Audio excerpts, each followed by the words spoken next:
Hi babes, welcome back to my channel Drama Love Shifa Secret Lover episode 6. First சீன்ல அட்டோவுடைய சின்ன வயசு scene காட்டுறாங்க. அதில் அட்டோவுடைய அம்மா வீட்டை விட்டு போகிறாங்க.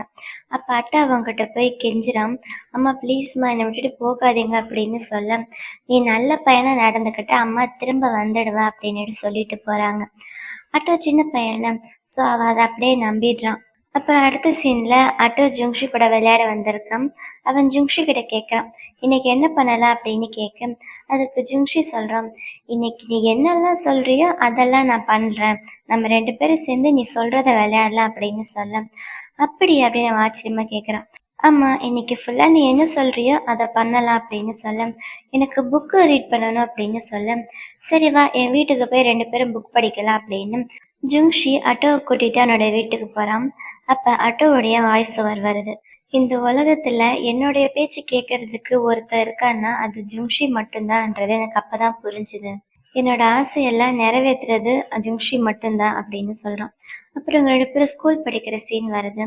அதுல ஜுங்ஷி மற்ற ஃப்ரெண்ட்ஸ் கூட சேர்ந்து பேஸ்கெட் பால் விளையாடிக்கிட்டு இருக்கான். அப்ப அட்டோ ஒரு ஓரமா உட்காந்து படிச்சுக்கிட்டு இருக்க, ஜுங்ஷி அவங்கிட்ட வந்து நீ விளையாடுறியா அப்படின்னு கேட்குறான். அவன் இல்லைன்னு சொன்னதுமே ஜுங்ஷி பால் அவங்க கிட்ட கொடுத்துட்டு அவனை வந்து அட்டோ பக்கத்துல உட்காந்துடுறான். ஆனா ஜுங்ஷிக்கு பேஸ்கெட் பால் விளையாடணும்னு ஆசையா இருக்குது. அதை ரொம்ப ஆர்வமா பார்த்துக்கிட்டு இருக்கான். அதை பார்த்த ஆட்டோ, நீயும் போய் விளையாட வேண்டியதானே அப்படின்னு சொல்ல, இல்ல அதெல்லாம் ஒண்ணும் வேண்டாம், நம்ம பக்கத்துலயே உட்கார்ந்துருக்க அப்படின்னு சொல்றான். ஆட்டோக்கு ஆச்சரியமா இருக்குது. அவனுக்கு விளையாடணும்னு ஆசை இருக்குது, இருந்தாலும் நம்ம கூட இருக்கணுன்றதுக்காக அவன் நம்ம பக்கத்துலயே உட்காந்துருக்கானே அப்படின்னு பார்த்துட்டு, நீ ரொம்ப ஆசமான ஆளு அப்படின்னு அவன் மனசுக்குள்ள சொல்றான். அதுக்கப்புறம் தான் அந்த ஷின் இருக்கால, அவ ஜுங்ஷிக்கு ப்ரப்போஸ் பண்ண வரான். அவளுக்கு முன்னாடி இவன் போயிட்டு, அதாவது அட்டோ போயிட்டு அந்த ப்ரப்போசலை கெடுத்துடுறான். அதே மாதிரி தான் யார் யாரெல்லாம் ஜுங்ஷியை ப்ரப்போஸ் பண்ணணும்னு நினைக்கிறாங்களோ அவங்க கிட்ட எல்லாம் அவங்க ஜுங்ஷியை லவ் பண்ணக்கூடாதுன்னு சொல்லி அவங்கள அட்டோ டிஸ்ட்ராக்ட் பண்ணிடுறான். காலேஜ் போய் அப்படிதான் நடக்குது. அங்க ஒரு 2 பொண்ணுங்க ஜுங்ஷியை பத்தி பேசிக்கிட்டு இருக்க, அந்த பொண்ணுங்க கிட்ட இவனே வாலண்டியரா போய் பேசுறான். இவன் ஹேண்ட்ஸமா இருக்கிறதால அந்த பொண்ணுங்க இவன் கிட்ட பேச ஆரம்பிச்சு ஜுங்ஷியை மறந்துடுறாங்க. இத்தனை நாள் அவன் இந்த வேலை தான் பார்த்துக்கிட்டு இருக்கான். இப்பதான் அவனோட ஃப்ரெண்ட்ஸ் எல்லாம் அதை கண்டுபிடிக்கிறாங்க. ஷாயாங் சொல்றான், அப்படின்னா இத்தனை நாள் அட்டோட கேர்ள் ஃப்ரெண்ட் எல்லாருமே ஃபர்ஸ்ட் ஜுங்ஷியை தான் லவ் பண்ணாங்களா அப்படின்னு கேட்க, ஜுங்ஷிக்கு அதை கேட்க ரொம்ப ஆச்சரியமா இருக்குது. உண்மையாலுமா அப்படின்னு ஜுங்ஷி கேட்க, அப்போ ஒரு சின்ன ரீகேப் காட்டுறாங்க. இத்தனை நாள் ஜுங்ஷி அட்டோக்கு தான் நிறைய கேர்ள் ஃப்ரெண்ட் இருக்காங்க, எல்லா பொண்ணுங்களுக்கும் அட்டோ தான் பிடிச்சிருக்கு அப்படின்னு தப்பா நினைச்சுக்கிட்டு இருந்தால, அப்புறம் எதுக்கு அட்டோ யாருக்கிட்டையும் அவனை பேச விட மாட்டான், ஒரு பொண்ணு வந்து பக்கத்துல பேசினா கூட அட்டோ ரொம்ப ஜெலஸ் ஆயிடுறாள். அதெல்லாம் இப்ப அவனுக்கு ஞாபகம் வருது. அட்டோக்கு என்ன பண்றதுன்னு தெரியாம அங்கிருந்து எந்திரிச்சு ஓடிடுறான். ஜுங்ஷியும் அவனுடைய பின்னாடியே ஓடுறான். ஆனா அட்டோ நிக்காம ஓடிக்கிட்டே இருக்க, நில்லுன்னு சொல்றல, இப்ப மட்டும் நீ ஓடுன நான் இனிமே உன் பின்னாடி வரமாட்டேன் அப்படின்னு சொல்ல அட்டோ நின்னுடுறான். அப்புறம் ஜுங்ஷி பக்கத்துல வந்து, இப்ப எதுக்கு நீ ஓடிக்கிட்டு இருக்க, உனக்கு என் மேல கோவம் இல்லைல்ல அப்படின்னு ஜுங்ஷி கிட்ட அட்டோ கேட்க, ஆமா கோவம் தான் அப்படின்னு ஜுங்ஷி சொல்ல அட்டோ அவனை ஹக் பண்ணிக்கிறான். ஆனா எனக்கு ரொம்ப சர்ப்ரைஸாவும் இருக்குது, நீ என்ன அந்த அளவுக்கு லவ் பண்ணியா, நீ அன்னைக்கு என்கிட்ட என்ன சொன்ன, அந்த பொண்ணுங்களெல்லாம் நீ லவ் பண்ணது உன்னை டிஸ்ட்ராக்ட் பண்றதுக்குன்னு தானே சொன்னேன், ஆனா இப்பதான் தெரியுது அந்த பொண்ணுங்களை டிஸ்ட்ராக்ட் பண்றதுக்காக நீ அவங்க கூட லவ் பண்ற மாதிரி நடிச்சிருக்க, அந்த அளவுக்கு நீ என்ன லவ் பண்ணியா அப்படின்னு கேட்க அட்டோக்கு அழுக வருது. அட்டோ சொல்றான், ஐம் சாரி, ஆனா என்னால மத்தவங்க கூட உன்னை வச்சு பார்க்க முடியல, நீ என்னை விட்டுட்டு விலகி போறத என்னால இமேஜின் கூட பண்ண முடியல அப்படின்னு அழுதுகிட்டே சொல்ல, உடனே ஜுங்ஷி பக்கத்துல வந்து அவனை கிஸ் பண்றான், ஹாப்பி பர்த்டேன்னு சொல்றான்.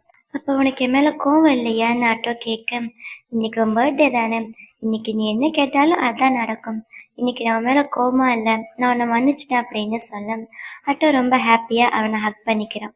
அப்புறம் மனசுக்குள்ள, ஜுங்ஷி ரொம்பவே ப்ரெஷியஸான ஆளு, நான் உன்னை ரொம்ப நல்லா பார்த்துக்குவேன், உனக்காக உன்னோட ஸ்மைலுக்காக நான் என்ன வேணா பண்ணுவேன், உன் ஸ்மைலை எப்பயும் ப்ரொடெக்ட் பண்ணுவேன் அப்படின்னு சொல்றான். அடுத்த நாள் காலையில ஜுங்ஷியோட வீட்டுக்கு அட்டோவும் ஷாயாங்க வந்திருக்காங்க. ஜுங்ஷியோட அப்பா தான் வந்து கதவை திறக்கிறாரு. ஜிங்ஷின் தூங்கிட்டு தான் இருக்கா அப்படின்னு சொல்ல அவங்க 2 பேரும் ஜிங்ஷியோட ரூம்க்கு வந்து அவனோட பெட்ஷீட்டை ஓப்பன் பண்றாங்க. என்ன பண்றீங்க அப்படின்னு ஜிங்ஷி கேட்க, நம்மளை அக்செப்ட் பண்ணிட்டாங்க அப்படின்றா. அதாவது எங்க இன்டர்ன்ஷிப்க்கு அப்ளை பண்ணியிருந்தாங்கல்ல, அவங்க 2 பேரையும் அக்செப்ட் பண்ணிட்டாங்க. அதே மாதிரி அட்டோக்கும் அவ அப்ளை பண்ணியிருந்தால அந்த ஆர்கிடெக்சர் கம்பெனி, அந்த கம்பெனில இருந்து இன்டர்வியூக்கு வர சொல்லியிருக்காங்க. உடனே 3 பேரும் செம்ம ஹாப்பி ஆயிடுறாங்க. ஜிங்ஷி ரொம்ப ஹாப்பியா அட்டோவை ஹக் பண்ணிக்கிறான். ஜுங்ஷியும் ஷாயாங்கும் சேர்ந்து அந்த கம்பெனிக்கு போறாங்க. அதான் அது ஒரு கேமிங் கம்பெனி. அங்க கோடிங் பண்றது அவனோட வேலை போல. அதே மாதிரி இங்க அட்டோவும் அந்த ஆர்கிடெக்சர் கம்பெனிக்கு இன்டர்வியூக்கு வந்திருக்கான். அந்த கம்பெனி பேர் வந்து ஜென் அகாடமின்னு நினைக்கிறேன். அட்டோ உள்ள வெயிட் பண்ணிக்கிட்டு இருக்க அந்த ஜென் அப்படின்றவன் வரான். பார்க்கும்போதே அவன் ரொம்ப ஸ்ட்ரிக்டா தெரியறான். அவன் அட்டோ பக்கத்துல வந்துட்டு, உன்னோட ஸ்கெட்ச் மாடலை பார்த்தேன், பார்க்கறதுக்கு ரொம்ப ரஃபா இருக்குது, ஆனா உன்னோட டிசைன் ரொம்ப கிரியேட்டிவா இருக்குது. ஸோ உன் கூட ஒர்க் பண்றதுக்கு நான் ரொம்ப ஆர்வமா இருக்கேன் அப்படின்னு அவனுக்கு ஹேண்ட் ஷேக் பண்றான். அதாவது அவனோட இன்டர்ன்ஷிப்பை அக்செப்ட் பண்ணிட்டாங்க. அப்புறம் கொஞ்ச நாள் கழிச்சு காலேஜ் நடந்துகிட்டு இருக்கு. அப்ப ஜிங்ஷியும் ஷாயாங்கும் தூங்கிட்டு இருக்காங்க. ப்ரொஃபஸர் பார்த்துட்டு பக்கத்துல வராரு. அப்ப பின்னாடி இருந்து யூமி உங்களுக்கு சிக்னல் கொடுக்குறா, ஆனா இவங்க பார்க்கல. அந்த சார் பக்கத்துல வந்துட்டு, என்ன பண்றீங்க, 2 பேரும் தூங்கிட்டு இருக்கீங்களா, உங்களை இன்டர்ன்ஷிப் தான் போக சொல்லியிருக்காங்க, உங்களுக்கு உண்மையாலுமே இன்னும் வேலை கிடைக்கல, ஸோ அதை விட்டுட்டு இதுல ஃபோக்கஸ் பண்ணுங்க அப்படின்னுட்டு போறாரு. அப்புறம் கிளாஸ் முடிஞ்சதுக்கு அப்புறம் யூமி உங்க பக்கத்துல வந்து, என்ன உங்க இன்டர்ன்ஷிப் ரொம்ப பிஸியா இருக்குதா, ரொம்ப டயர்டா இருக்குதா அப்படின்னு கேட்க, ஆமா என்ன பண்றது, இத்தனை நாள் நம்ம கத்துக்கிட்டதுக்கு டபுள் மடங்கா இருக்குது, நாங்க பண்ற எல்லாமே அங்க தப்பா தான் இருக்குது, நாங்க பண்ற எல்லாத்துலயுமே எரர் வருது, அது மட்டும் இல்ல வீட்ல இருந்து அந்த கம்பெனி ரொம்ப தூரம் இருக்குது, அங்க இருந்து காலேஜுக்கு ரிட்டர்ன் வர்றதுக்கு இவ்வளவு தூரம் இருக்குது, அதான் ரொம்ப டயர்டா இருக்குது, இப்ப என்னதான் பண்றது அப்படின்னு சொல்ல யூமி சொல்றா, அப்பாடா நல்ல வேளை எனக்கு அந்த இன்டர்ன்ஷிப் கிடைக்கல அப்படின்னு சொல்ல, என்ன சொல்ற நீ, நீ மறுபடியும் மறுபடியும் அப்ளை பண்ணிக்கிட்டே இரு, கண்டிப்பா உனக்கு கிடைக்கும் அப்படின்னு ஷாயாங் ஜுங்ஷி ஒன்னா சேர்ந்து சொல்ல யூமிக்கு செம்ம ஹாப்பி ஆயிடுது. அவ ஷாயாங்கோட கையை பிடிச்சிட்டு, என் மேல உங்களுக்கு எவ்வளவு அக்கறை, எனக்கு உங்களை ரொம்ப பிடிச்சிருக்கு அப்படின்னு கட்டி பிடிச்சுக்கிறா. அப்படியெல்லாம் ஒண்ணும் கிடையாது, என் மேல இருந்து கையை எடு அப்படின்னு ஷாயாங் சொல்ல ஜுங்ஷி சொல்றான், நீ ஒன்றும் கவலைப்படாத, நீ மறுபடியும் அப்ளை பண்ணு, நான் உனக்கு ஹெல்ப் பண்றேன் அப்படின்னு சொல்ல அவ ரொம்ப ஹாப்பியா ஜுங்ஷி கூட ஃபிங்கர் ஹேக் பண்றான். இவ கூடயும் பண்ணணும்னு ட்ரை பண்றா, ஆனா ஷாயாங் பண்ண மாட்டான். அப்புறம் கிளாஸ் முடிஞ்சு 3 பேரும் வெளியில நடந்து வராங்க. அப்ப யூமி பின்னாடி திரும்பி திரும்பி பார்த்துக்கிட்டே வரா. என்னாச்சு, யாரை தேடுற அப்படின்னு ஜுங்ஷி கேட்க, அதான் உன் கூடவே வருவானே ஆட்டோ, அவன் வரலையா அப்படின்னு கேட்க, அவனும் இன்டர்ன்ஷிப் போறான்ல, அதான் அவனோட இன்டர்ன்ஷிப்பு ரொம்ப கஷ்டமா இருக்கு போல, ஆர்கிடெக்சர்னா சாதாரணம் கிடையாது, அதுவும் ரொம்ப டஃப்பா இருக்கும் அப்படின்னு சொல்றாங்க.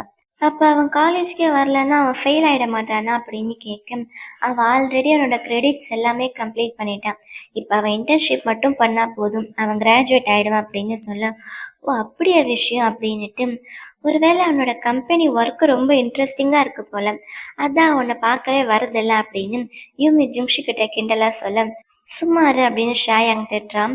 அப்ப ஜுங்ஷி சொல்றான், அவனுக்கு ஜென் அகாடமில ஒர்க் பண்ணணும்னு ஆசை, அதுதான் அவனுடைய கனவு, ஸோ அதான் ரொம்ப பிஸியா இருப்பான் போல அப்படின்னு சொல்ல, ஆமா ஆர்கிடெக்சர் ஒர்க்குன்றது சாதாரணம் கிடையாது, ரொம்ப ப்ரெஷரான ஒர்க்கு, அதுல ரொம்ப தலைவலி இருக்குது, அதான் அவன் ரொம்ப பிஸியா இருப்பான் போல அப்படின்னு சொல்ல, அதே நேரம் எங்க ஆட்டோ ஆஃபீஸ்ல இருக்கான். அப்ப அந்த ஜென் இருக்கால, அவன் பக்கத்துல வந்து, என்னோட ஸ்கெட்சஸ் எல்லாம் நீ சேஞ்ச் பண்ணியா அப்படின்னு கோவமா கேட்குறான். அதை பார்த்துட்டு ஆட்டோ, ஆமா லாஸ்ட் ஃப்ரைடே ஒரு மீட்டிங் வச்சாங்கல்ல, அந்த மீட்டிங்ல இந்த மெட்டீரியல்ஸ் எல்லாம் சேஞ்ச் ஆயிடுச்சுன்னு சொன்னாங்க, அதுக்காகத்தான் நான் அந்த டிராயிங்கை சேஞ்ச் பண்ணேன், சாரி உங்ககிட்ட சொல்லாம சேஞ்ச் பண்ணிட்டேன் அப்படின்னு ஆட்டோ சொல்ல, இல்ல பரவாயில்ல, என் வேலையை நீ பண்ணிட்டேன், அது எனக்கு ஹாப்பி தான், இன்னைக்கு நைட்டு நான் உன்னை டின்னர் கூட்டிட்டு போறேன் அப்படின்னு சொல்ல ஆட்டோவும் ரொம்ப ஹாப்பி ஆயிடுறான். அன்னைக்கு நைட்டு ஜுங்ஷி ஆட்டோவை பார்க்கறதுக்கு அவ அப்பார்ட்மெண்ட்க்கு கீழே வெயிட் பண்ணிக்கிட்டா இருக்கான். அப்ப ஜுங்ஷி கார்ல வந்து இறங்குறான். ஜுங்ஷியை பார்த்ததுமே ஆட்டோ ரொம்ப ஹாப்பி ஆயிடுறான். அவன் கையை பிடிச்சிட்டு நீ வந்துட்டியா அப்படின்னு ஹாப்பியா பார்க்க காருக்குள்ள இருந்து அந்த ஜென் இதெல்லாம் பார்த்துக்கிட்டு இருக்கான். அவன் பக்கத்துல வந்து அவங்க 2 பேரும் கையை பிடிச்சிட்டு இருக்கிறத பார்க்கறான். இது யாரு அப்படின்னு ஜுங்ஷியை பார்த்து கேட்க, இது என்னுடைய அப்படின்னு சொல்ல வந்துட்டு அப்புறம் தயங்கிட்டு, என்னோட ஃப்ரெண்டு அப்படின்னு சொல்றான். அவன் ஃப்ரெண்டுன்னு சொன்னது ஜுங்ஷிக்கு ஒரு மாதிரி இருக்குது, ஆனா ஜுங்ஷிக்காக தான் ஆட்டோ ஃப்ரெண்டுன்னு சொல்லியிருப்பான்னு நினைக்கிறேன். சரி நாளைக்கு பார்க்கலாம் அப்படின்னுட்டு அந்த ஜென் காருக்குள்ள போயிடுறான். போறதுக்கு முன்னாடி இவங்க 2 பேரும் ஒரு மாதிரி பார்த்துக்கிட்டு தான் போறான். ஜுங்ஷி அவங்க 2 பேருக்காக நெறையா டின்னர் சமைக்கிறதுக்கு ஐட்டம்ஸ் கொண்டு வந்திருக்கான் போல. "உன்னோட இன்டர்ன்ஷிப்லாம் எப்படி போகுது?" அப்படின்னுட்டு அவன் பாக்ஸ் ஓப்பன் பண்ணி பார்த்தான். அதுல டின்னர் இருக்குது. "நீ இன்னும் சாப்பிடலையா?" அப்படின்னு ஜுங்ஷி ஆட்டோவை பார்த்து கேட்க, "இல்ல, நம்ம 2 பேரும் ஒண்ணா சாப்பிடலான்னு வந்தேன்" அப்படின்னு சொல்ல, "ஓ அப்படியா? ஜென் என்ன இன்னைக்கு டின்னர் கூட்டிட்டு போனா" அப்படின்னு சொல்ல, "ஓ அப்படியா? சரி பரவாயில்ல. நான் தானே திடீர்னு உங்ககிட்ட சொல்லாம வந்தேன். என்னோட தப்பு தான். பரவாயில்ல விடு" அப்படின்னு சொல்ல, ஆட்டோ அவன் பக்கத்துல வந்து, "பரவாயில்ல, நான் உன் கூட சேர்ந்து சாப்பிட்றேன். அப்படி ஏதாச்சும் மிஞ்சி போச்சுன்னா அதை காலையில பிரேக்ஃபாஸ்ட் வச்சு சாப்பிடலாம். என்ன ஓகேவா?" அப்படின்னுட்டு அவனை கிஸ் பண்றான். அப்புறம் நைட்டு 2 பேரும் ஒண்ணா தூங்குறாங்க. காலையில அட்டோ தான் ஃபர்ஸ்ட் எந்திரிக்கிறான். அவன் ஜிம்ஷிக்கு ஒரு கிஸ் கொடுத்துட்டு அங்கிருந்து எந்திரிக்க, ஜிம்ஷி தூக்கத்திலேயே சிரிக்கிறான். அட்டோ ரூம் விட்டு வெளியில போகும்போது திரும்பி ஜிம்ஷியை பார்க்க, அப்பயும் அவன் தூக்கத்துல சிரிச்சுக்கிட்டே இருக்க, அட்டோவுக்கும் சிரிப்பு வருது.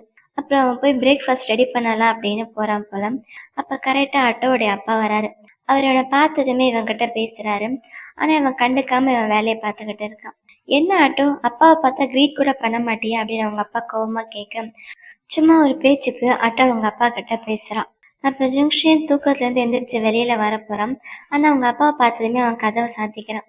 ஏன்னா அவன் இப்ப இருக்கிற நிலைமையில வெளியில போக முடியாதுல்ல. இவர் எதுக்கு திடீர்னு வந்தாரு அப்படின்னு ஜுங்ஷி யோசிச்சுக்கிட்டு இருக்க, எங்க ஆட்டோ நேத்து நைட்டு ஜுங்ஷி வாங்கிட்டு வந்தால அந்த திங்ஸ் எல்லாம் எடுத்து பிரேக்ஃபாஸ்ட் பண்ணலான்னு ரெடி பண்றான் போல.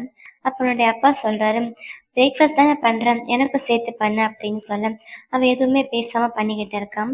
வெளியில ஏதோ புதுசா ஷூ நிக்குது, அது யாரோடது அப்படின்னு கேட்க, ஜிங்ஷி தான் வந்திருக்கான். அவன் ரூம்ல தூங்கிட்டு இருக்கான்.